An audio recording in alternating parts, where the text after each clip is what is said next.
There's no reason why that couldn't be your story. You don't have an expiration date. Ooh, I love that. The actual pages. Like, that's all that matters at the end of the day. This is the Authors and Agents podcast. Hey, Allison, thank you so much for joining me today to talk about you and your books. First of all, I'd love for you to tell me about your upcoming book, A Fragile Enchantment.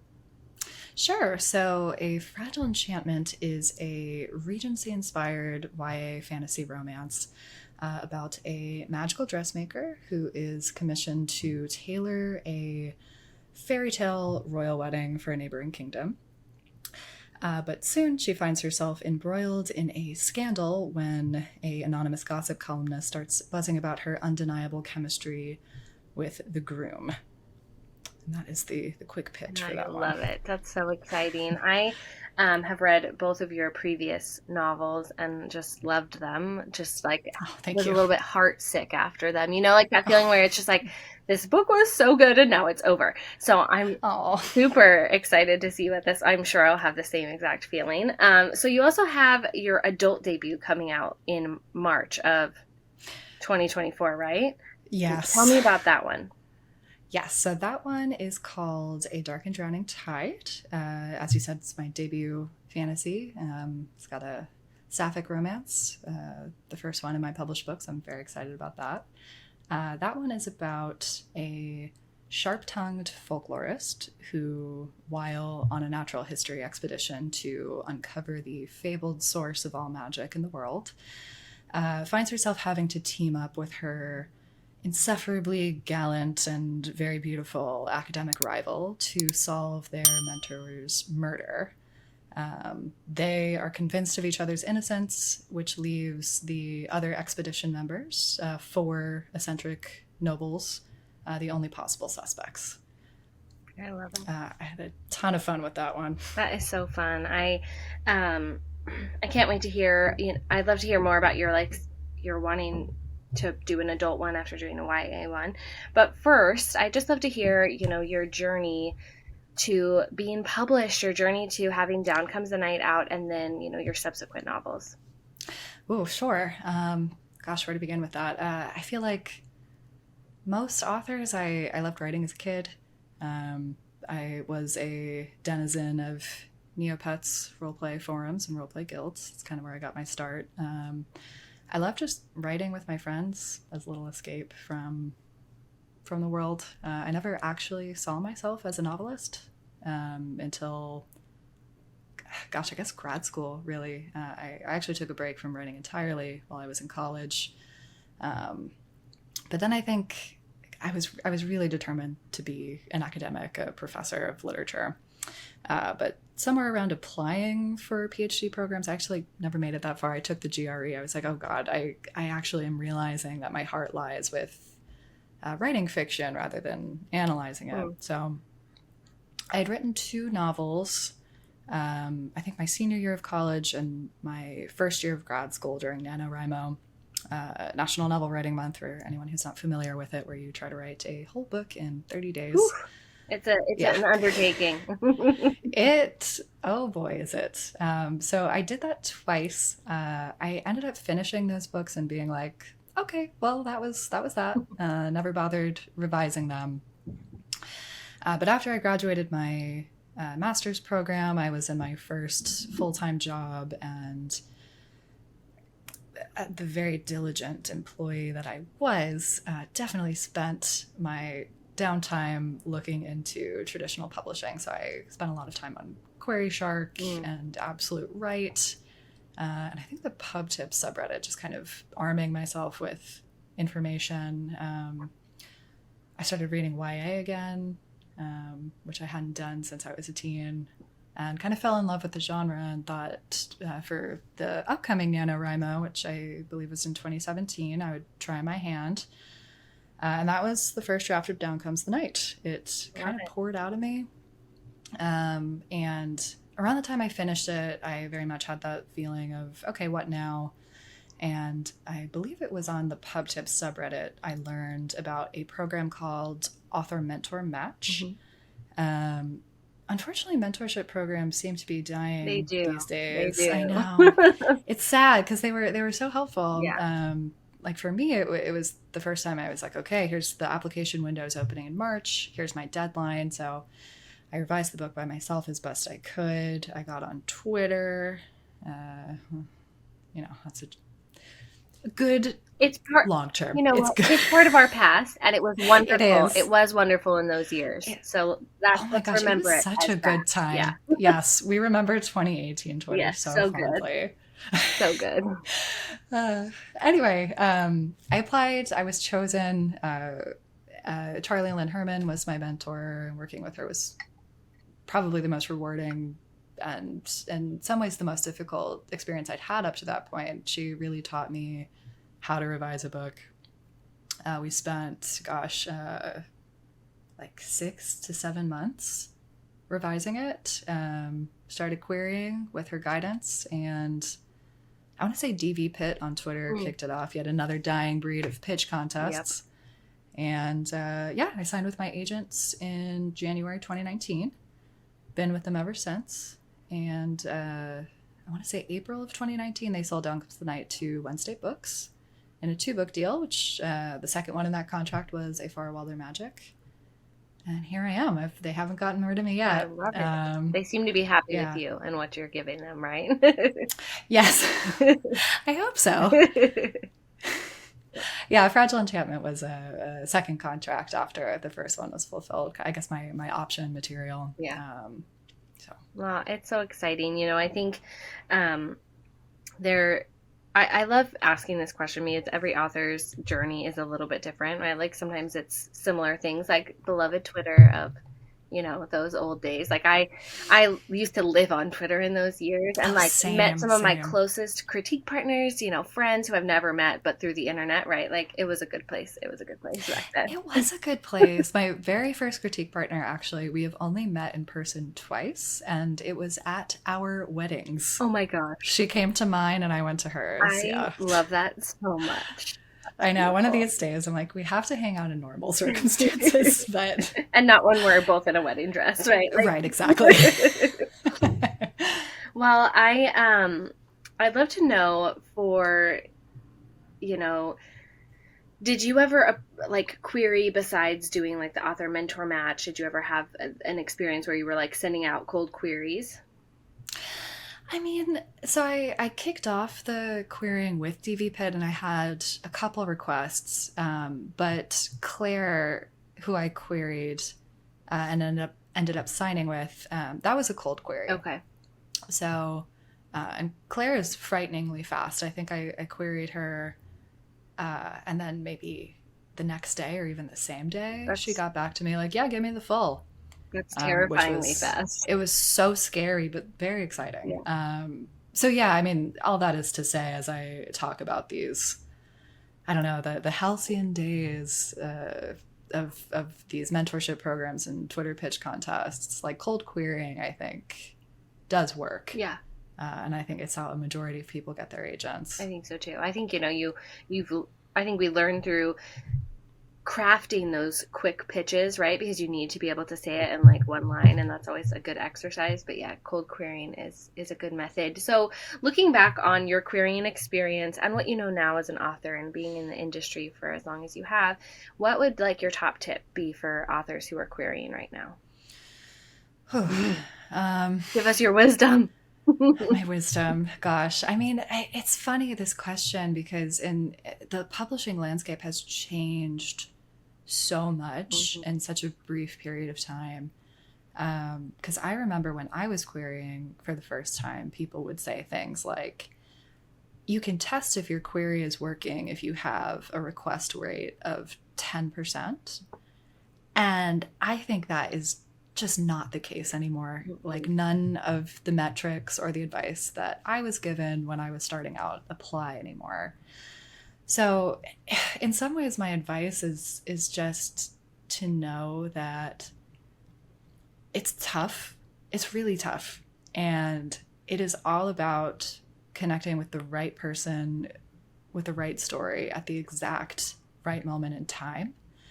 And in some ways, rejection is not really a reflection of your work, especially since people are so prepared these days. Yeah. Like I feel like, you know, people get eyes on their queries. They're confident in what they're putting out there.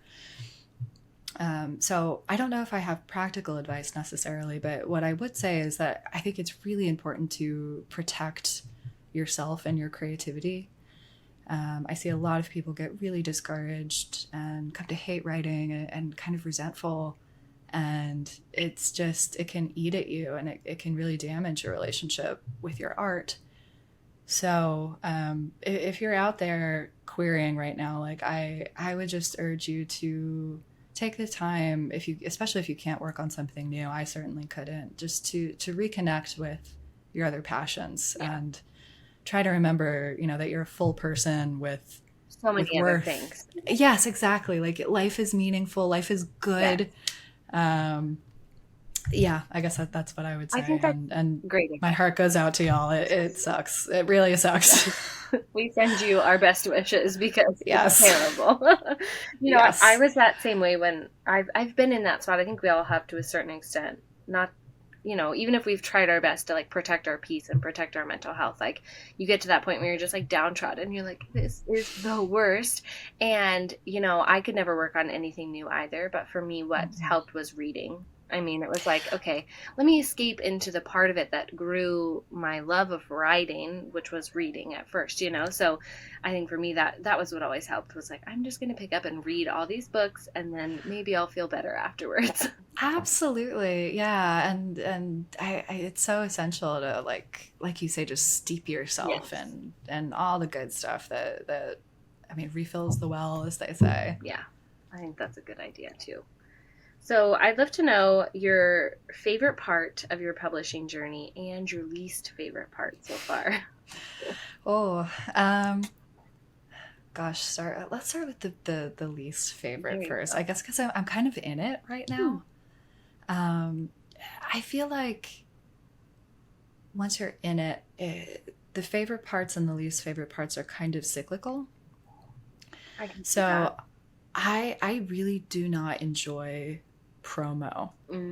It's kind of where I am with the Fragile Enchantment, is that transition point between writer and author, which I think are just totally separate things. Like writer is all about the art, author kind of more about the branding and business side of it. Exactly. Yeah.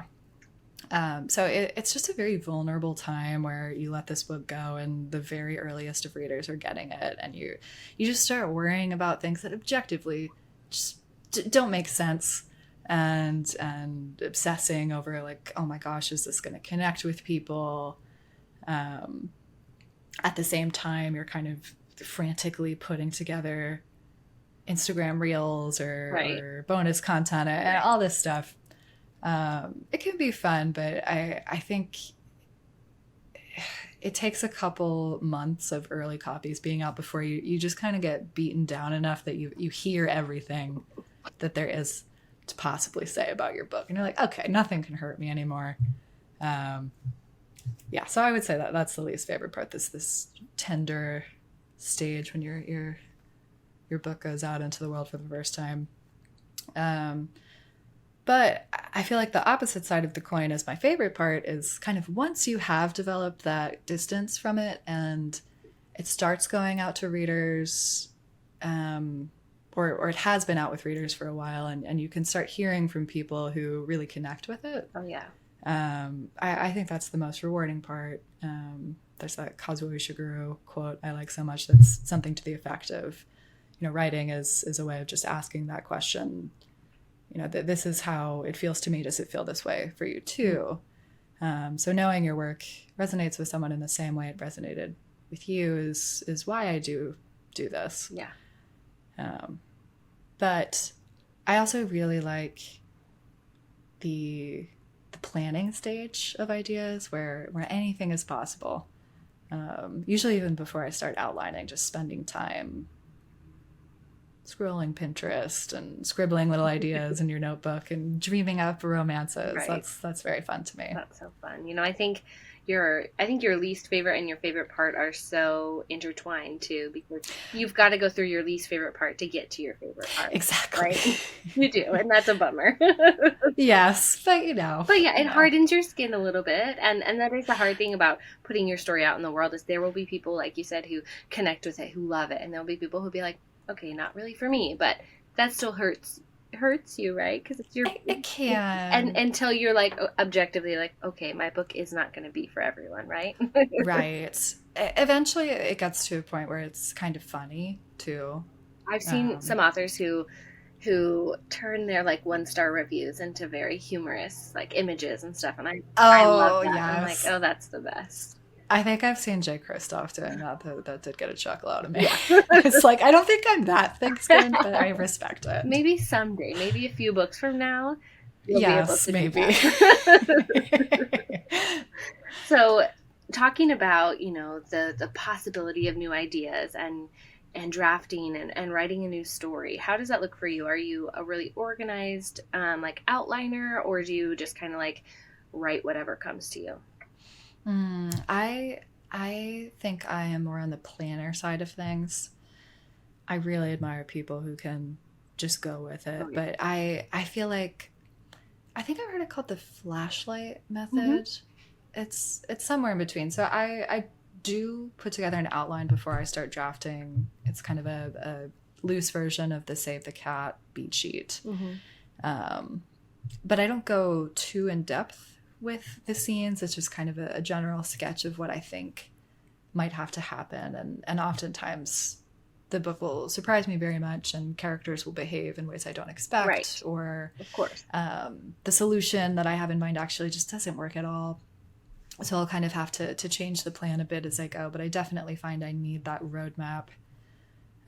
Otherwise, oh boy, who knows what we would end up with. Right. 80,000 words of meaningful stares and atmospheric weather descriptions. So I wrote my first couple books as a pantser, right? Just I love this. Whatever I wanted, and I was very much like, oh, the characters just speak to me and they tell me what they want to do, which was like, okay, but then they wanted me to do something that like didn't make any sense. Right. So as I've written more, I'm like, okay, I can plan, like very much flashlight plotter, right? Like I can see where I want to go, but I'm going to do it with some direction. I'm not just going to let the characters tell me what they need to do. Totally. I feel like I see Dungeons and Dragons memes sometimes where like the beleaguered dungeon master is like, please guys, stop trying to like do this completely random thing. Exactly. Like we need to get back on track. Yeah, that was me with my characters. I was like, no, please, we're not going to do this. I love it. I love what I love about it, and the different writing processes is that everybody's is a little different, right? Everybody eventually figures out what works for them, and that's what we all need to do at some point, right? Like in the beginning, I feel like sometimes you've got to like trial and error different processes. Absolutely. It's always interesting to me too what parts of the writing process people enjoy the most. Oh, yeah. Like I'm definitely a revising gal. That's where I feel like I hit my stride. But I've got a couple of friends who are like, no, drafting all the way. Like, I just feel like a genius when I'm drafting. And I'm like, I just feel like when I'm drafting, I'm like, like I don't know. I'm just trying to get to the end. I can't see like the whole, I feel like I need to see the whole thing laid out before I can actually see what it is I've done. Right. And be like, okay, here's how I, move scene A to, a different part of the draft and develop the characters or what have you. I love it. I think, too, you need those friends who maybe are the opposite of you to like push you through the parts that you don't like till you can get to it, right? Absolutely. Well, I'd love to know something that your readers wouldn't necessarily know about you. Something readers wouldn't necessarily know about me. I feel like I've started sharing more on social media about this, so maybe people will just know this about me, but I'm kind of a jock. Like I really, movement is a really important part of my life, and I am a circus performer. What? I love it. Yeah, thank you. So I do aerial silks, and hammock, and I've done a little bit of trapeze. Wow.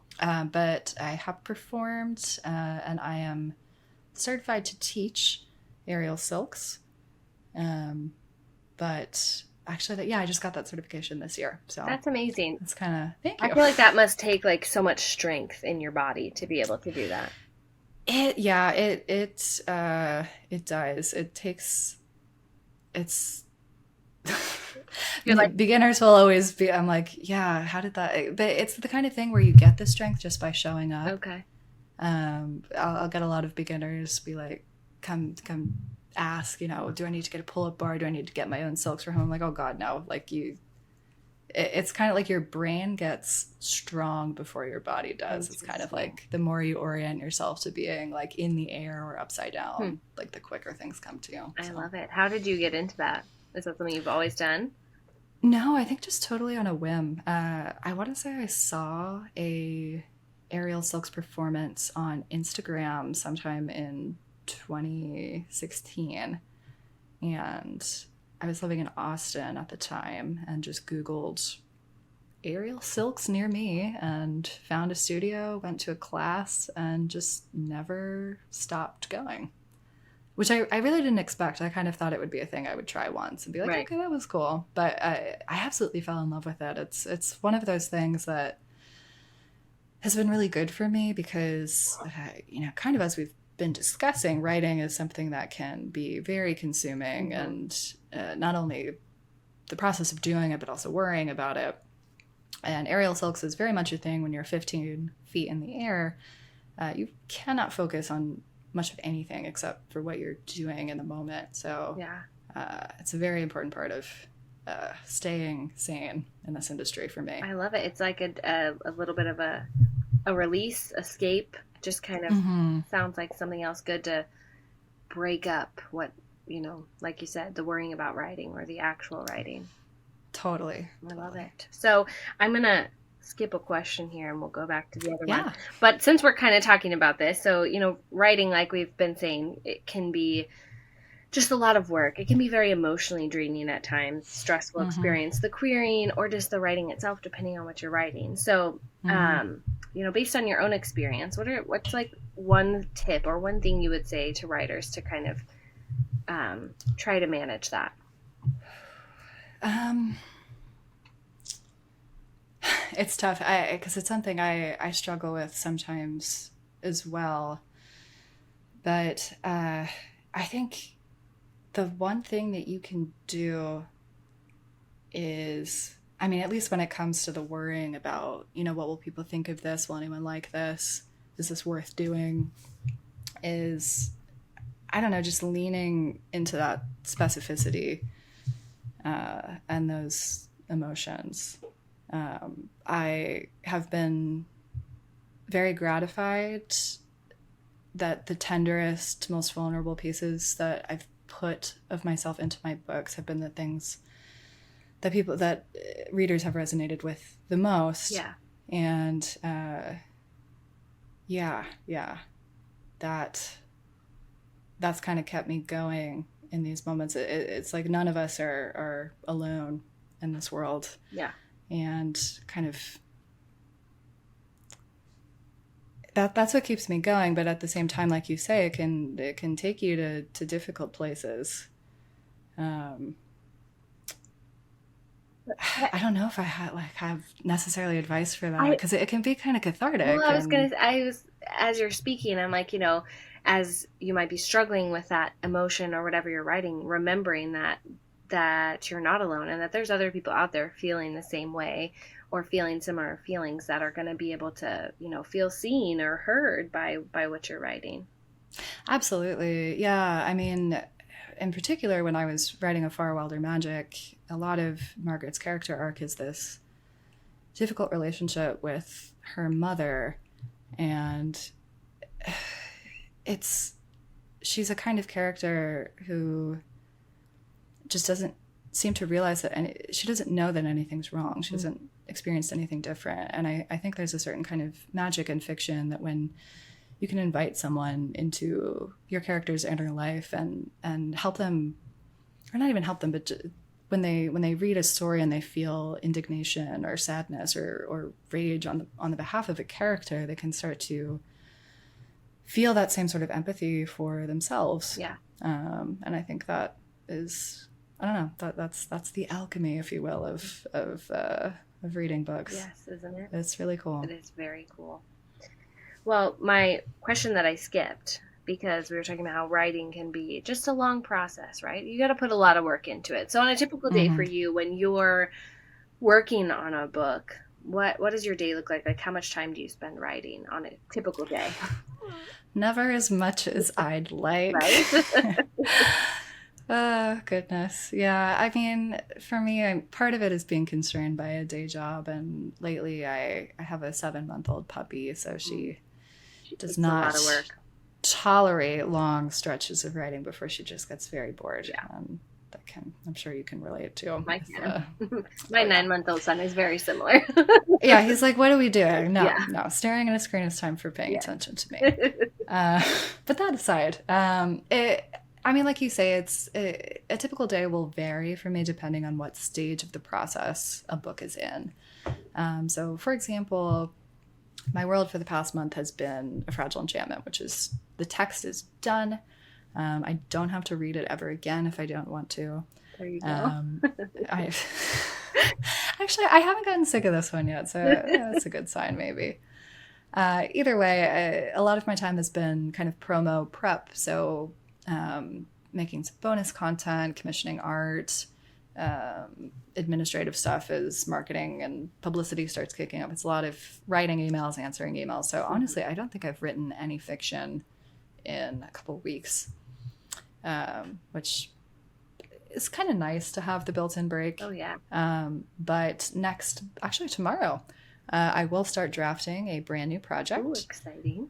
I know, very exciting. I don't tend to plan things out by time spent, although I do think that's a good way to do it. I realize as I'm speaking, because I typically try to draft 1,000 words per day when I'm actively drafting a first draft.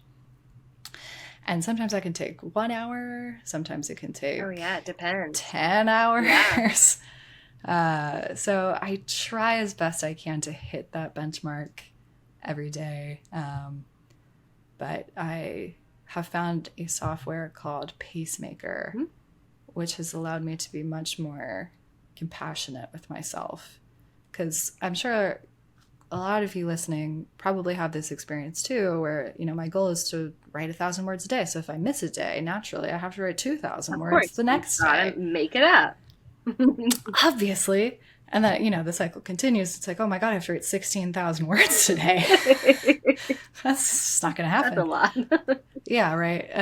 But Pacemaker is nice because it automatically adjusts your daily word count according to how much time you have left in your deadline. I see. Stuff like that. So it's very helpful. That is very helpful. It breaks it up and over the whole entire time. Is that what you're saying? Exactly. Ooh, I love that. Exactly. So it will take that 1,000-word chunk you missed and spread it out over, if your deadline is 2 months away, those 60 days or whatever. So it looks much less scary if you get behind. It does. So you don't have that big 16,000 word day. Yes. Best avoided. Yes.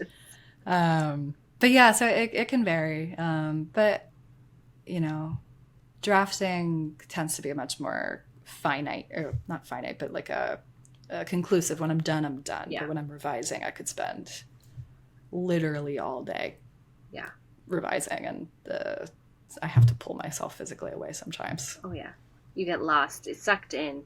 Like, yes, I gotta keep going. You're in the zone. I've been. Yes, yeah. It's like, well, I did one chapter really fast. Might as well just do another. And then you get stuck on one that takes you way too long. Yep, exactly.